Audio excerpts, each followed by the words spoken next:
आज का concept of the day है क्लाउड सीडिंग। क्लाउड्स और सीडिंग दो अलग अलग वर्ड्स हैं, दो अलग अलग चीजें हैं, दोनों को जोड़ा गया है ताकि क्लाउड से जो हमें मिलता है वो ले सकें। क्या मिलता है क्लाउड से हमें? रेन्स या फिर स्नोफॉल। ठीक है, ऐसे क्लाउड्स की आपको पहले बात तो ये एक छोटा सा प्रोसेस है और बहुत ही टेक्निकल, बहुत ही शॉर्ट टर्म प्रोसेस है। क्या होता है, आपको ऐसे क्लाउड्स ढूंढने हैं जहां पर ऑलरेडी प्रेसिपिटेशन के चांसेस हैं, जिनके अंदर ऑलरेडी वाटर मॉलिक्यूल्स हैं। ठीक है ना, वाटर ड्रॉपलेट्स हैं, बस वो बरस नहीं पा रहे फॉर सम रीजन। या तो उनका टेम्परेचर इतना ज्यादा अभी डाउन हुआ नहीं है कि वो सॉलिड क्रिस्टल्स बने, या फिर इतना वेट नहीं हुआ है उनके अंदर की ग्रेविटी उनको धरती तक ला सके, इतने हल्के हैं वो, या इतना कम पानी है कि वो हवा में उड़ते रहते हैं। ठीक है, तो ऐसे क्लाउड्स को पहले आपको आइडेंटिफाई करना होता है। अब जब आपने क्लाउड्स को आइडेंटिफाई कर लिया तो आपके पास में दो ऑप्शंस हैं। अगर क्लाउड्स बहुत ठंडे हैं तो आपके पास में ऑप्शन है सिल्वर आयोडाइड यूज करने का।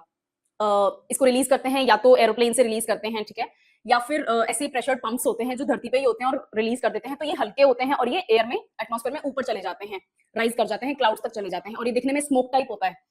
ओके, तो जो सिल्वर आयोडाइड क्रिस्टल्स होते हैं वो ऊपर क्लाउड्स में जाके जो वाटर मॉलिक्यूल्स हैं उनसे चिपक जाते हैं और वो और वाटर मॉलिक्यूल्स को अट्रैक्ट करते हैं, जिसके कारण क्या होता है, जो वाटर मॉलिक्यूल्स का साइज है वो बढ़ जाता है, यानी कि उनमें वेट हो जाता है। जब उनके अंदर इतना वजन हो जाता है कि क्लाउड के फॉर्म में वो नहीं रह सकते, तो ग्रेविटी हावी हो जाती है और वो धरती पे as a rain, as a snowfall बरस जाते हैं।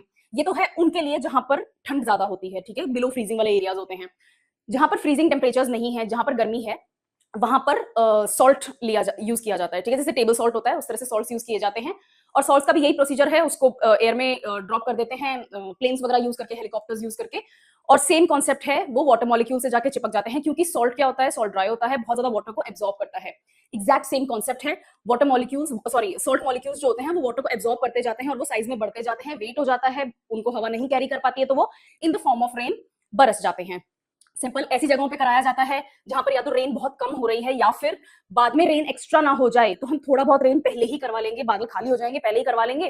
ठीक है, तो बाद में बहुत ज्यादा आपको फ्लडिंग वगैरह देखने को नहीं मिलेगी। तो एक तरह से क्लाइमेट को, वेदर पैटर्न्स को चेंज करने की बात है, क्लाइमेट नहीं, वेदर पैटर्न्स को चेंज करने की चीज है। It's a very interesting concept. अगर आपने होते हुए देखा है या आपने बस ऐसे वीडियोस देखे हैं जहां पर क्लाउड सीडिंग कर रहे हैं, तो it's a really remarkable thing to do.